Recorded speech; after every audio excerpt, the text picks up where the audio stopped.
7 bulan berlalu sejak api merenggut nyawa seorang santri dan melukai 2 lainnya di dalam pondok pesantren di Lombok Tengah, Nusa Tenggara Barat.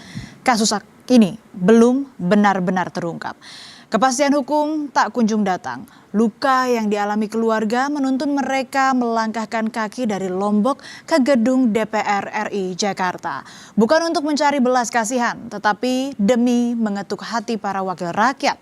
Tujuannya hanya satu, kasus ini bisa diusut tuntas demi keadilan bagi para korban.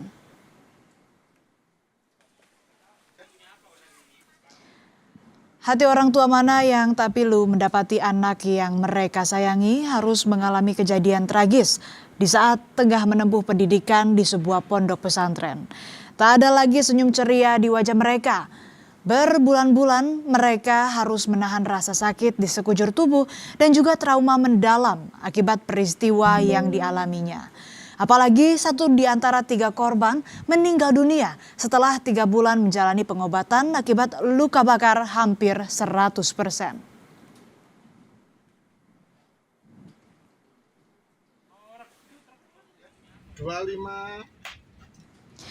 Mencari keadilan, hanya itu yang kini bisa diupayakan orang tua korban. Dari Lombok, mereka rela terbang ke Jakarta demi mengadu ke Komisi 3 DPR RI atas kasus tragis yang dialami sang anak. Ibu dari Sahri Sobirin, salah satu santri korban penganiayaan di dalam pondok pesantren di Lombok Tengah, tak kuasa menahan tangis saat mengadukan nasib malang putranya. Bagaimana tidak, tragedi naas itu telah merenggut nyawa putra tercintanya. Lewat kuasa hukum, orang tua korban meminta pemerintah pusat bisa mengusut tuntas kasus ini, termasuk menahan para pelaku pembakaran santri. Saya hormati dan saya cintai saya hanyalah seorang ibu kampung yang miskin, yang tidak punya harta dan sekarang tubuh sudah sakit-sakitan, jalan pun sudah tidak normal lagi. Karena hancurnya hati saya melihat anak saya Sahri Sobirin dibakar. Sebagai rakyat kecil, saya mengetuk pintu hati Bapak Presiden sebagai bapak dari seluruh anak di Indonesia. Anak saya ke pondok pesantren untuk belajar agama, agar jadi anak yang baik, bukan untuk disiksa. Dan orang miskin seperti saya ini tidak tahu harus mengadu kemana lagi, karena pihak kepolisian dan orang Departemen Agama di Lombok Tengah justru ikut mengarahkan pondok pesantren untuk menyodorkan surat damai demi menutupi kejahatan ini. Tragedi memilukan ini terjadi pada 13 Desember 2025 lalu. Terduga pelaku berencana mengecat tembok kamarnya saudara. Saat jam istirahat, terduga pelaku memerintahkan salah satu korban untuk membeli bensin sebagai campuran cat. Setelah dipisahkan bensin untuk kepentingan cat, pelaku kemudian mengajak para korban membuat ketapel di sebuah kamar kosong.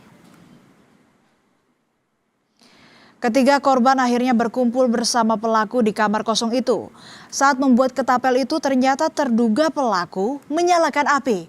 Tak disangka percikan api mengenai botol yang berisi bensin. Api pun seketika membesar membuat pelaku dan korban panik. Pelaku berhasil keluar ruangan namun tidak bagi 3 korban. Mereka terjebak di dalam ruangan karena pintu yang tak bisa dibuka. Di hadapan Komisi 3 DPR RI, orang tua korban mengungkap fakta mengejutkan. Kuasa hukum korban menceritakan almarhum Sahri Sobirin sempat mengaku mendapat ancaman 3 hari sebelum peristiwa maut itu terjadi. Selama ini korban tak berani jujur dengan apa yang dialaminya. Ia takut lantaran ancaman yang terus membayanginya. Namun terkait ancaman itu, polisi membantah jika berkaitan dengan peristiwa penganiayaan yang menyebabkan 1 santri tewas dan 2 lainnya luka bakar. Almarhum anak korban Sobirin ini pernah menceritakan 3 hari sebelum pembakaran itu menyampaikan bahwa dia pernah diancam oleh anak pimpinan Ponpes akan dibakar kalau tidak menuruti kemauan dari si pelaku. Kemudian pernah ditanyakan oleh ibunya si korban, apakah kamu pernah dibully, dipukul di sekolah? Si anak ini tidak berani bercerita pimpinan, karena selalu diancam sama anak pimpinan Ponpesnya. Informasi keterangan dari anak SAH itu kami klarifikasi, kami konfirmasi kepada anak ADR. Anak ADR membenarkan adanya perundungan 3 hari sebelumnya pimpinan. Ada perundungan yang seperti yang disampaikan oleh anak SH, namun hubungan antara pengancaman itu tidak pernah diperoleh oleh anak ADR yang sekarang berkenan hadir pada kesempatan ini. Kami melakukan cross check informasi itu kurang lebih 3 kali pimpinan, termasuk setelah adanya kejadian di bandara. Dalam rapat dengar pendapat, Komisi 3 menilai polisi lambat menangani perkara kasus pembakaran 3 santri di Pondok Pesantren Lombok Tengah. Anggota Komisi 3 DPR RI Bimantoro Wiono menyoroti penanganan perkara yang menunggu laporan terlebih dahulu, padahal kasus itu sudah terjadi dari Desember 2025 atau 7 bulan lalu. Ia menilai aparat harusnya bergerak secara cepat sejak awal kasus ini terjadi karena berkaitan dengan meninggalnya seorang anak di lingkungan lembaga pendidikan. Pihaknya mendesak kepolisian mengusut tuntas kasus pembakaran yang menewaskan 1 santri tersebut. Terhadap Pak Kapolres juga. Di sini 7 bulan, Pak. 7 bulan setelah tanggal 13 Desember dan baru ADLP-nya di bulan Juni. 7 bulan. Bapak di sana ada intel nggak, Pak? Apa fungsi intel di sana? Intel itu adalah telinga dan mata dari seorang pimpinan kepolisian yang ada di daerah tersebut. Polsek ada intelnya, Polres ada intelnya, apa gunanya, Pak? Di hadapan DPR, polisi menjelaskan salah satu faktor tak terungkapnya kasus ini lantaran ada upaya dari pihak pondok pesantren yang menutup-nutupi kasus dengan meminta keluarga korban menyepakati surat damai. 3 kali pengasuh pondok mendatangi keluarga korban dan menyodorkan surat damai dan amplop berisi uang. Surat damai tersebut dibuat 2 kali. Bahkan salah satu orang tua korban pun menandatanganinya. Namun saat ditanyakan, orang tua tersebut tak mengetahui apa isi surat tersebut lantaran tak dijelaskan. Dapat jelaskan pimpinan bahwa pembuatan surat perdamaian ini sebanyak 2 kali, namun sifatnya pengelola pondok pesantren ini hanya sebagai fasilitator. Jadi mencoba mengarahkan pihak korban untuk berdamai dengan keluarga anak terlapor anak. Namun orang tua kemudian bukan maksud untuk merendahkan pimpinan karena orang tua ini tidak paham isinya, tidak dijelaskan isinya, sehingga ada pada salah satu surat perdamaian itu salah satu orang tua menandatangani. Namun setelah kami tanyakan kenapa ditandatangani, saya tidak tahu isinya, Pak.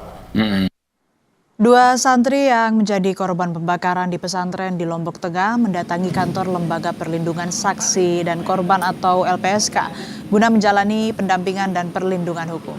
Kedatangan keduanya juga untuk mendapatkan pelayanan kesehatan terkait luka bakar yang dialami.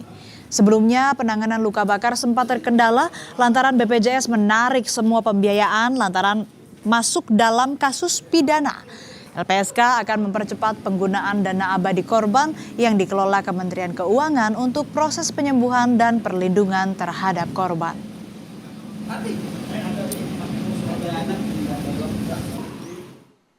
Saat ini polisi telah menetapkan 2 tersangka dalam kasus santri yang tewas di pondok pesantren di Lombok Tengah. Tersangka merupakan rekan korban dan pengelola pondok pesantren.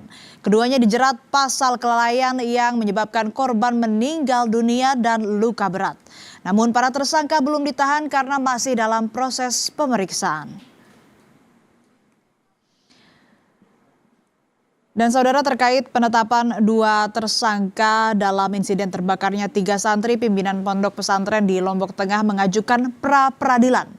Mereka mempertanyakan penetapan tersangka yang tidak disertakan alat bukti yang relevan.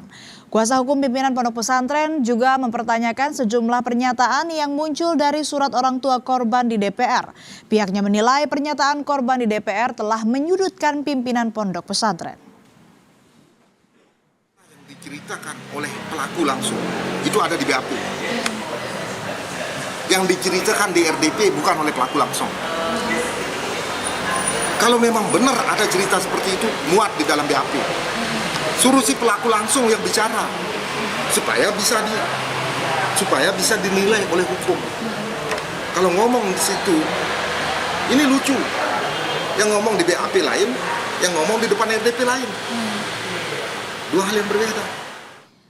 Saudara, 7 bulan menunggu bukanlah waktu yang singkat bagi orang tua yang berduka kehilangan anak tercinta. Beragam cara rela ditempuh demi memperoleh kejelasan dan keadilan. Harapannya agar kasus tragis yang menimpa anaknya bisa segera ditangani dan diusut tuntas sesuai proses hukum yang berlaku. Selain itu, yang terpenting peristiwa pilu ini tak kembali terulang di kemudian hari.